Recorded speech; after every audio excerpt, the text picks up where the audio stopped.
Neurological exam. Begin examination with washing your hands and donning PPE if appropriate. Introduce yourself to the patient, including your name and role. Confirm the patient's name and date of birth. Briefly explain what the examination will involve using patient-friendly language. Gain consent to proceed with the examination. Evaluate the patient's mental status by asking questions like state your name, date of birth, current place and date. While asking these questions, pay attention to speech abnormalities, facial asymmetries and posture.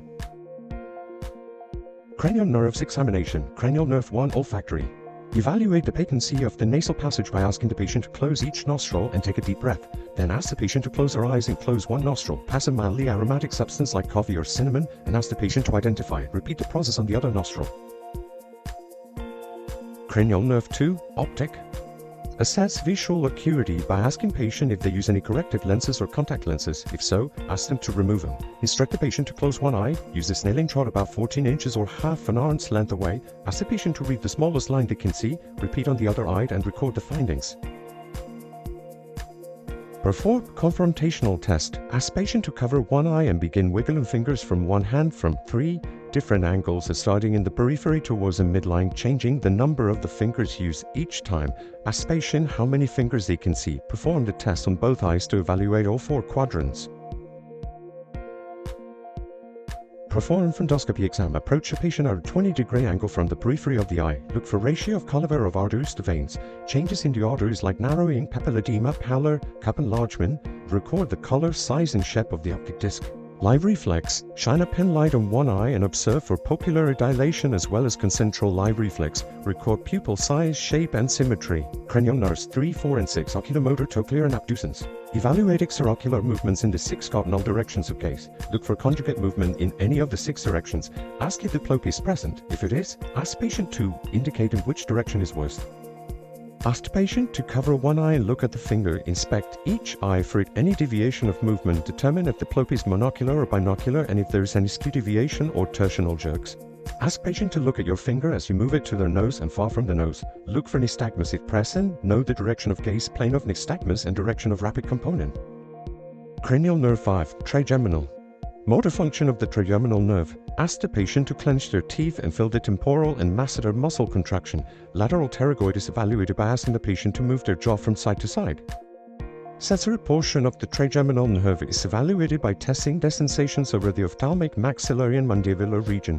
Instruct the patient to close their eyes, indicate what feels sharp or soft. Ask the patient to indicate where they're being touched and the quality of touch. Make sure to test each side before moving to the next area. Corner of reflex. Use a wisp of cotton. Instruct the patient to look forward and away. Approach the patient from the outside of their line of vision. Look for reflex closure of the eyelids on both eyes. Cranial nerve 7 facial. Assess the face while at rest and during speech, and look for any symmetries or tics. Ask patient to show their teeth, close their eyes tightly, wrinkle their forehead, puff out their cheeks, and tense the neck muscles.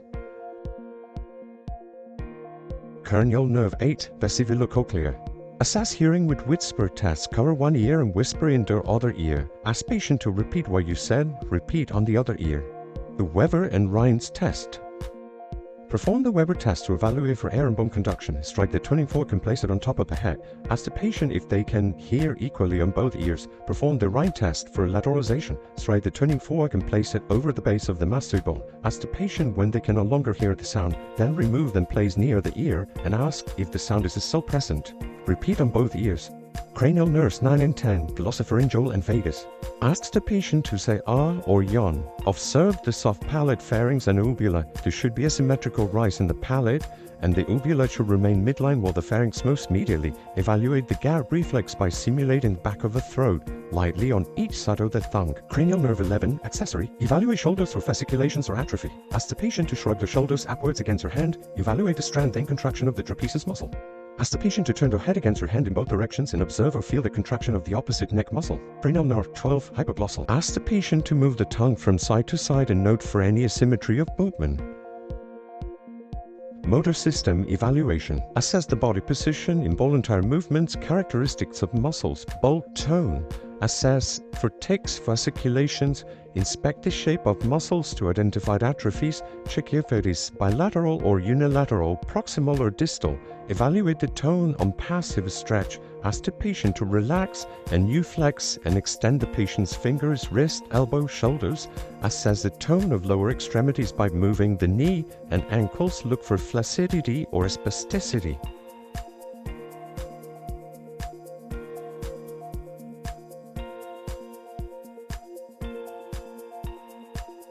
Test for muscle strength. Ask patient to flex their arms and push against your hand. Test flexion and extension of the patient's wrist. Ask the patient to spread their fingers and don't let you close them. Test opposition of the thumb. Ask patient to touch thumb and little finger and don't let you separate them. Test the grip. Ask the patient to squeeze your fingers as hard as possible while you try to remove your fingers. Test the ankle strength, have the patient dorsiflex while you apply some resistance and plantar flexion while you apply some resistance with the hand. Evaluate the muscle strength at the knee, elevate the knee and place the hand on tibial surface and posterior surface and have the patient push against it.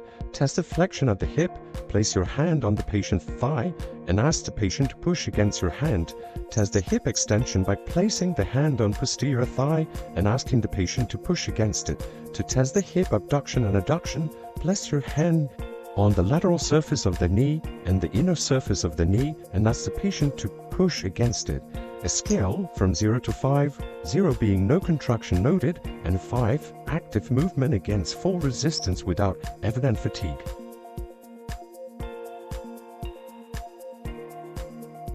Sensory system evaluation.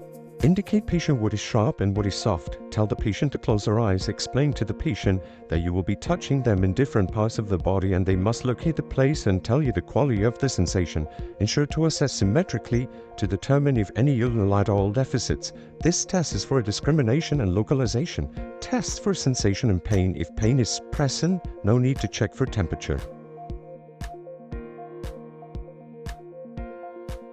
To test vibratory sensation, ask the patient to close their eyes, place tuning fork over the tip of the fingers and toes, and ask the patient to tell you what they feel and when it stops. There is no need to repeat in other areas if it is present distally.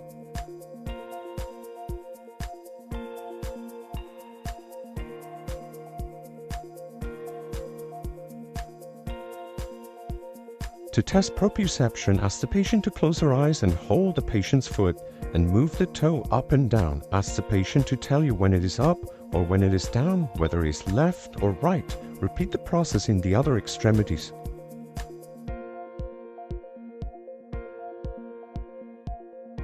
Sterignosis. Have the patient close their eyes and provide them with a familiar object in their hands. Ask them to identify the object just by touching it. Repeat on the other hand.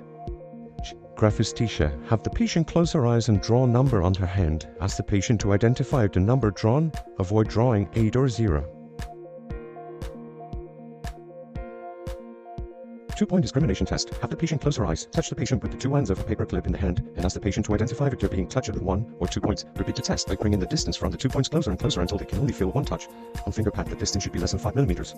Test bicep reflex and strike your thumb over the patient's biceps tendon and assess for response. Triceps reflex. Place the patient's arms over your arm and strike the triceps tendon. Brachioradialis reflex. Have the patient relax their arm and rest it over their thigh. Partly pronate the arm and strike the radius 1 to 2 inches above the wrist. Patellar reflex. Have the patient angle their legs over the examination table. Briskly strike the patellar tendon. Achilles reflex. Instruct the patient to relax the foot and strike the Achilles tendon. For the Babinski test, use the end of the reflex hammer, support the patient's foot and stroke from the heel towards the toes and across. Normal response, patient should plantar flex. To test cerebellar function, perform the rapid alternating movement test. Instruct the patient to alternate hand movements over the thigh. Indicate the patient to perform tapping over the thigh with the index finger. Finger to nose test. Instruct the patient to touch his nose and your finger. Repeat the test while moving your finger away. Look for any tremors and dysmetria.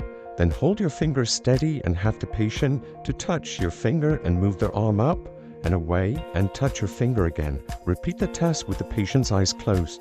Repeat the test with the other hand. Rumber test. Have the patient stand with their feet together and remain steady with eyes open. Assess for 30 to 60 seconds. Then repeat with eyes closed and assess for the ability to remain in place with minimal swaying.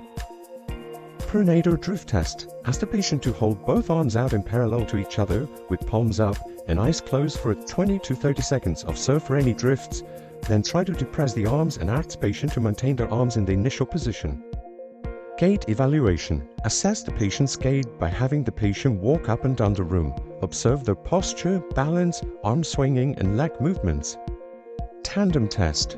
Ask the patient to walk heel to toe in a straight line manner. This allows for cerebellar function and position sense. Pay attention to balance and the ability to turn around smoothly. Then have the patient walk on their toes to test the strength of plantar flexion, and then on the heels to assess dorsiflexion at the ankles.